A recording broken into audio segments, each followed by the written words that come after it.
उसके बाद देखिए यहां पर एक और क्वेश्चन आया है आपके सामने। क्वेश्चन है यहां पे, if the zeros of the polynomial, मतलब आपके पास एक पॉलिनोमियल है x cube minus 15x² plus 71x plus p। यहां पर ये आपके पास एक पॉलिनोमियल है। इस पॉलिनोमियल की जो जीरोज हैं, क्योंकि क्वेश्चन वाले ने कहा हुआ है the zeros of the polynomial, इस पॉलिनोमियल के जो जीरोज हैं आर इन एपी। अब एपी आपके सामने पता है चैप्टर नंबर 5 जो है अर्थमेटिक प्रोग्रेशन, वो वाला एपी है। उस अर्थमेटिक प्रोग्रेशन की शॉर्ट फॉर्म है एपी। तो इसके जो जीरोज है वो यहां पर एपी में है, तो find the value of P. तो आपको बताना है पी की वैल्यू क्या होगी।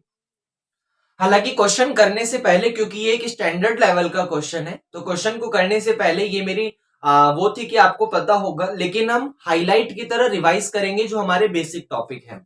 जैसे समझिएगा, सबसे पहले हम लोग बात करेंगे यहां पर इस वर्ड एपी की। एपी का मतलब होता है अर्थमेटिक प्रोग्रेशन, और वहां पर अभी हमें सिर्फ इतनी सी जरूरत है कि मान लो आपके पास यहां पर कोई 3 नंबर है। लेट्स से एग्जांपल लिया मैंने 1, 2 और 3, ये आपके पास यहां पर 3 नंबर है। तो अगर ये तीनों नंबर एपी में होंगे, अगर ये तीनों नंबर एपी में होंगे, तो यहां पे बीच वाले नंबर में 2 की मल्टीप्लीकेशन अगल बगल वालों का सम होगा। अगर ये तीनों नंबर एपी में हुए तो बीच वाले नंबर में 2 की मल्टीप्लीकेशन अगल बगल वालों का सम होगा। चेक कर लो, 2 2 जा 4, 1 और 3 4 इक्वल आ रहा है। एक और नंबर लेता हूं, लेट से मैंने यहां पर लिया 4, उसके बाद लिया 9 और 9 के बाद लिया मैंने यहां पर 14। तो अगर ये तीनों नंबर फिर यहां एपी में हुए, तो एपी में होने का मतलब बीच वाले नंबर में 2 की मल्टीप्लीकेशन अगल बगल वालों का सम होगा। देख सकते हो 9 2 जा 18 और 14 और 4 18, क्योंकि ये एपी में है। एक और नंबर लेता हूं, लेट से मैंने यहां पर लिया 11 14 और 21, ये मैंने यहां पर लिया। तो अगर ये तीनों नंबर एपी में होंगे तो बीच वाले में 2 का मल्टीप्लीकेशन अगल बगल वालों का सम होगा। जरा चेक करो, 14 2 जा होता है 28 और 11 में 21 प्लस करोगे तो आपको मिल जाएगा यहां पर 32। तो क्या ये दोनों इक्वल आया? नहीं आया। इसका मतलब ये नंबर भी एपी में नहीं था। तो जो रिजल्ट सेटिस्फाई करेगा वो एपी में होगा, जो सेटिस्फाई नहीं करेगा वो एपी में नहीं होगा। कैसे चेक होगा एपी में? आपके पास अगर कोई 3 नंबर्स हैं तो आप बीच वाले नंबर में 2 की मल्टीप्लीकेशन कर दीजिए, तो वो अगल बगल वालों के सम के इक्वल आएगा। बीच वाले में 2 की मल्टीप्लीकेशन कर दो तो वो अगल बगल वालों के सम के इक्वल आएगा। तो वैसे ही कहानी में आपके पास यहां पर यूज करने वाला हूं। जैसे पहले समझना, if the zeros of the polynomial this, आप जरा इस पॉलिनोमियल को ध्यान से देखो। इस पॉलिनोमियल की डिग्री यहां पर 3 है। इस पॉलिनोमियल की डिग्री यहां पर 3 है क्योंकि इसकी मैक्सिमम पावर 3 है, इसकी डिग्री यहां पर 3 होगी। तो अगर इस पॉलिनोमियल की डिग्री यहां पर 3 है, मतलब इसकी जो मैक्सिमम पावर है वो यहां पर 3 है, तो ये एक क्यूबिक पॉलिनोमियल है, क्योंकि जिसकी डिग्री 3 होती है उसको हम लोग क्यूबिक पॉलिनोमियल कहते हैं। और क्यूबिक पॉलिनोमियल मतलब उसके पास डिग्री 3 है, तो उसके पास जीरोज भी 3 ही होते हैं। ये यहां पर काम की बात है। किसी पॉलिनोमियल की जितनी डिग्री होती है उतने ही उसके पास जीरोज होते हैं। जैसे यहां पर ये आपके पास एक क्यूबिक पॉलिनोमियल है, दिस मैं आपको जनरली समझा देता हूं। क्यूबिक पॉलिनोमियल की जनरल फॉर्म होती है ax की cube plus bx square plus cx plus का डी। ये क्यूबिक पॉलिनोमियल की जनरल फॉर्म होती है।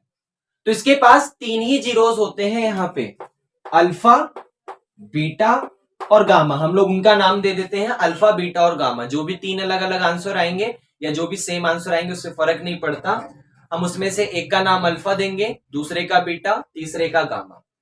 अब उसके बाद कहानी में समझना, अगर इस क्यूबिक पॉलिनोमियल के 3 जीरोज हैं अल्फा, बीटा और गामा, तो ये भी क्यूबिक पॉलिनोमियल है। तो इस क्यूबिक पॉलिनोमियल के भी 3 जीरोज होंगे। इस क्यूबिक पॉलिनोमियल के भी 3 जीरोस होंगे, वही सेम टू सेम। एक का नाम दे दो अल्फा, दूसरे का दे दो बीटा, तीसरे का दे दो गामा, क्योंकि यहां पर भी क्यूबिक पॉलिनोमियल है, ये भी क्यूबिक पॉलिनोमियल है। तो किसी भी पॉलिनोमियल में, चाहे वो क्वाड्रेटिक पॉलिनोमियल हो या क्यूबिक पॉलिनोमियल हो, टॉपिक क्यूबिक वाला चल रहा है तो उसको उठाते हैं। तो क्यूबिक पॉलिनोमियल के अंदर जो यहां पर उसके जीरोस होते हैं अल्फा बीटा और गामा, और जो क्यूबिक पॉलिनोमियल के कॉफिशिएंट होते हैं ए बी सी और डी, उनके बीच में एक रिलेशन होता है। क्या रिलेशन होता है उसको समझना, कि अगर आप alpha plus beta plus gamma करते हैं तो वो यहां पर माइनस का बी अपॉन ए की इक्वल आता है। Minus B, minus as it is, B का मतलब coefficient of X square divided by A का मतलब कॉफिशिएंट ऑफ एक्स क्यूब। अगर आप यहां पर alpha beta plus beta gamma plus gamma alpha करते हैं, मतलब सम ऑफ प्रोडक्ट ऑफ जीरोस, तो यहां पर रिजल्ट आपके पास सी अपॉन ए के इक्वल आएगा। और अगर आप सिर्फ अल्फा बीटा और गामा करते हो तो रिजल्ट आपके पास माइनस का डी अपॉन ए के इक्वल आएगा। तो वही कहानी हम लोग यहां पर कुछ करने वाले हैं। जैसे समझना, हमारे पास ये क्यूबिक पॉलिनोमियल है, जरा ध्यान से देखो। पहले ए बी सी डी की वैल्यू फाइंड कर लो। यहां एक्स क्यूब के पास ए लिखा हुआ है और यहां एक्स क्यूब के पास मल्टीप्लाई में कुछ नहीं लिखा, मल्टीप्लाई में कुछ नहीं लिखा। तो आपको पता है किसी के मल्टीप्लाई में कुछ नहीं होता तो उसकी मल्टीप्लाई में 1 होता है। तो कंपेयर करने पर ए की वैल्यू आपके पास 1 आ गई। उसके बाद इसको लिख लेते हैं, काम पड़ेगा। ए की वैल्यू 1 आ गई। उसके बाद यहां एक्स स्क्वायर के पास बी लिखा हुआ है, मतलब एक्स स्क्वायर का कॉफिशिएंट बी है, और यहां एक्स स्क्वायर के पास माइनस का 15 लिखा हुआ है। इसका मतलब कंपेयर करने पर बी की वैल्यू माइनस का 15 आ गई, बी की वैल्यू माइनस का 15 आ गई। उसके बाद यहां पर x का कॉफिशिएंट 71 है और यहां पर x का कॉफिशिएंट c है, तो कंपेयर करने पर c की वैल्यू 71 आ गई। उसके बाद यहां पर कांस्टेंट में p है और यहां पर कांस्टेंट में d है, तो कंपेयर करने पर p की वैल्यू d की वैल्यू आपके पास p आ गई, d की वैल्यू p आ गई। अब जरा इनको पकड़ो और उठा के यहां पर पुट करो, तो देखो रिजल्ट क्या मिलता है। ये alpha plus beta plus gamma minus B upon A के इक्वल था, तो माइनस तो एज इट, एक बार और लिख लेते हैं। तो alpha plus beta plus gamma is equal to, minus तो एज इट इज रहने वाला है। जरा बी की वैल्यू बताओ, बी की वैल्यू है माइनस का 15 डिवाइडेड बाय ए का मतलब है 1, ए का मतलब है 1। तो ये हो गया माइनस माइनस प्लस, मतलब रिजल्ट आ गया आपके पास प्लस का 15। 1 से डिवाइड करो ना करो क्या फर्क पड़ता है, वही आंसर आ जाएगा। उसके बाद ये alpha beta plus beta gamma plus gamma alpha is equal to C upon A. C की वैल्यू आपके पास 71 है डिवाइडेड बाय ए की वैल्यू आपके पास 1 है। 71 को 1 से डिवाइड करोगे 71 ही आ जाएगा। इसको रफ करते हैं। उसके बाद आपके पास alpha beta gamma is equal to minus D upon A, minus as it is रहेगा, डी की जगह वो वाला पी और डिवाइडेड बाय ए। आपके पास ये आ गया। अब जरा थोड़ा सा सोचो, क्वेश्चन वाले ने कहा था कि if the zeros of the polynomial are in AP, हमने यहां पर इसके 3 जीरोस लेट करे हैं, अल्फा बीटा और गामा। तो ये अल्फा बीटा और गामा अगर एपी में होगा, क्वेश्चन वाले ने कहा हुआ है कि if the polynomial of the zeros are in AP, इसके पॉलिनोमियल जो है वो एपी में है, कहा भी नहीं है, उसको कह रहा है कि वो एपी में है। तो अगर कोई 3 नंबर एपी में होते हैं तो बीच वाले नंबर में 2 का मल्टीप्लीकेशन अगल बगल वालों का सम आता है। हमने यहां पर 3 नंबर्स लेट करे हैं, अल्फा बीटा और गामा। तो बीच वाले नंबर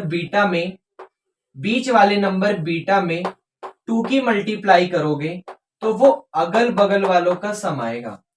मतलब 2 beta is equal to alpha plus gamma, 2 beta is equal to alpha plus gamma. ये चीज हमारे पास काम की है, ये चीज हमारे पास काम की है, 2 beta is equal to alpha plus gamma. अब ये क्या है इसको समझो जरा, जरा इस वाले रिजल्ट को देखो, इस वाले रिजल्ट को देखो, alpha plus beta plus gamma is equal to 15 है, और आपको इनडायरेक्टली अल्फा प्लस गामा की वैल्यू पता है। जहां जहां अल्फा प्लस गामा मिलेगा वहां वहां आप अपने हिसाब से 2 बीटा पुट कर सकते हो। तो देखो ये वाला अल्फा और प्लस ये वाला गामा, ये वाला अल्फा और प्लस ये वाला गामा, तो अल्फा और गामा को प्लस करने पर, अल्फा और गामा को प्लस करने पर आपको ये 2 बीटा मिलेगा। अल्फा और गामा को प्लस करने पर आपको 2 बीटा मिलेगा। मतलब इन दोनों अल्फा और गामा की जगह आप 2 बीटा पुट कर सकते हो। पीछे से ये वाला बी यहां पर एज इट इज लिखा हुआ है, ये वाला बी एज इट इज लिखा हुआ है, और is equal to 15, is equal to 15। अच्छा, अब 2 बीटा में बीटा को प्लस करोगे तो 3 बीटा आ जाएगा, तो 3 बीटा इज इक्वल टू 15 है। 15 को 3 से उड़ाओ 5 आएगा, तो 15 को जब यहां पर 3 से हटाओगे तो आपके पास 5 आ जाएगा। मतलब बीटा की वैल्यू आपके पास यहां पर 5 आ गई, बीटा की वैल्यू आपके पास 5 आ गई। अब समझना, आपके पास यहां पर ये एक पॉलिनोमियल था, क्यूबिक पॉलिनोमियल था, x cube minus 15x square plus 70 first x plus P is equal, बस ये पॉलिनोमियल था। इसके 3 जीरोस थे, अल्फा बीटा गामा एपी में था, तो बीच वाले में 2 का मल्टीप्लीकेशन, अगल बगल वालों का सम, हमने उसका हेल्प लिया, उठा के यहां पुट करा और बीटा की वैल्यू हमारे पास 5 आ गई। मतलब उन 3 जीरोस में से, जैसे उसके पास तीनों जीरोस कौन कौन से थे, अल्फा बीटा और गामा, तो उस अल्फा बीटा और गामा में से हमारे पास एक जीरोस हमें गलती से पता चल गया, बीटा की वैल्यू हमें यहां पर पता चल गई, कितनी है बीटा की वैल्यू 5। मतलब इस वाले पॉलिनोमियल का एक जीरोस हमें पता चल गया। अब मुझे आपको यह बताना है कि अगर किसी भी पॉलिनोमियल का या किसी भी इक्वेशन का एक जीरोस आपको पता है तो वो जीरोस उस पॉलिनोमियल या इक्वेशन बोल लो, वो उसको सेटिस्फाई करेगा। सेटिस्फाई करने का मतलब सॉल्व होने के बाद जीरो देगा। जैसे समझो, आपके पास एक, मैं यहां पर पहले रफली समझा देता हूं, आपके पास एक पॉलिनोमियल लिख रहा हूं, x square minus 9 is equal to 0। इसके 2 जीरोस आते हैं, एक प्लस का 3 और एक माइनस का 3। तो ये जीरोस इस पॉलिनोमियल को, इक्वेशन बोलो, अब ये जीरोस इस इक्वेशन को सेटिस्फाई करेगा। सेटिस्फाई करने का मतलब ये सॉल्व होने के बाद जीरो देगा। करके देख लो, जहां जहां एक्स लिखा है वहां वहां प्लस का 3 पुट करो, तो प्लस के 3 का स्क्वायर 9, 9 में से 9 गया, जीरो आ जाएगा। जहां जहां माइनस 3 लिखा है वहां एक्स पुट करके देख लो, तो माइनस 3 का स्क्वायर भी प्लस 9, और 9 में से 9 गया, जीरो आ जाएगा। तो सेटिस्फाई करता है। एक और इक्वेशन देख लो, X square plus 7x plus का 12, ये मान लो एक पॉलिनोमियल है।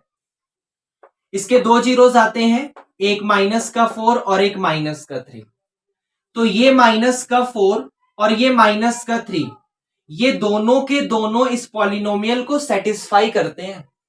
करके देख लो, जहां जहां एक्स लिखा है जरा वहां वहां माइनस का 4 पुट करो, तो ये हो जाएगा माइनस के 4 का स्क्वायर प्लस का 7 इंटू में माइनस का 4 प्लस का 12। माइनस 4 का स्क्वायर होता है प्लस का 16, 7 4 जा होता है 28, तो ये माइनस का 28 हो जाएगा, पीछे से प्लस का 12। 16 और 12 को प्लस करोगे 28 आएगा, 28 में से 28 गया, जीरो। सेटिस्फाई करता है। आप -3 करके देख लो, -3 का स्क्वायर आपको प्लस का 9 मिल जाएगा, 7 3 जा माइनस का 21 मिल जाएगा, पीछे से प्लस का 12, 12 और 9 21 में से 21 गया, जीरो। मतलब अगर आपको यहां पर किसी भी पॉलिनोमियल का जीरोस पता चल गया तो वो जीरोस उस पॉलिनोमियल को सेटिस्फाई करेगा। सेटिस्फाई करने का मतलब है कि जहां जहां पर आपके पास x लिखा हुआ है, वहां x मतलब वेरिएबल है, जो भी है वो x और y है, वहां वहां पर उस जीरोस को पुट करोगे तो सॉल्व होने के बाद रिजल्ट जीरो आएगा। तो वही चीज हम लोग यहां करने वाले हैं। इसको रफ करता हूं। जैसे देखो, आपके पास ये वाला पॉलिनोमियल था और जीरोस 3 थे, अल्फा बीटा और गामा, जिसमें से एक पता चल गया 5। तो अगर आप x की जगह 5 पुट करोगे तो ये पॉलिनोमियल सॉल्व होकर आपको 0 देगा। तो जहां जहां x लिखा है वहां वहां क्या पुट कर दो, 5 पुट कर दो। तो ये हो जाएगा यहां पर, पहले x की क्यूब है और x मतलब 5, तो 5 की पावर 3, फिर माइनस का 15 के साथ x स्क्वायर है, x का मतलब 5, तो ये 5 का स्क्वायर, फिर प्लस का 70 फर्स्ट इंटू एक्स है, x का मतलब 5, तो 75 1 इंटू 5, फिर प्लस का p और इज इक्वल टू 0। अब यहां पर इसको थोड़ा सा सॉल्व कर लो। 5 की क्यूब मतलब 5 की 3 टाइम्स मल्टीप्लाई, तो 5 5 जा 25, 5 जा 125, 5 का स्क्वायर 25 होता है, 25 की मल्टीप्लाई 15 में करो, जरा 25 की मल्टीप्लाई 15 में करो तो क्या मिलेगा, करके देख लेते हैं, आ जाओ। 15 5 जा 75 का 5 कैरी 7 और 15 2 जा 30, 30 और 7 हो गया 37। तो ये आपके पास हो गया माइनस का 375। फिर 71 की 5 में करो तो ये हो जाएगा 5 1 जा 5, 5 7 जा 35, बाद में प्लस का p और इज इक्वल टू 0। अच्छा यहां पे एक काम कर लो, मेरे को ये इजी लग रहा है, माइनस और ये प्लस, माइनस प्लस माइनस होता है, तो 375 में से 355 माइनस करोगे तो 20 आ जाएगा, तो 125 क्योंकि ये बड़ा है, माइनस का 20 प्लस का p इज इक्वल टू 0। अब 125 में से जब 20 जाएगा तो आपको कितना मिलेगा, आपको मिलेगा 105 प्लस का p इज इक्वल टू 0। अब प्लस का 105 उधर जाके माइनस हो जाएगा, तो p की वैल्यू आपके पास आ जाएगी माइनस का 105, p की वैल्यू आ गई माइनस का 105, और यही हमें यहां पर फाइंड करना था। तो क्या ये क्वेश्चन आपको समझ आया? ओके।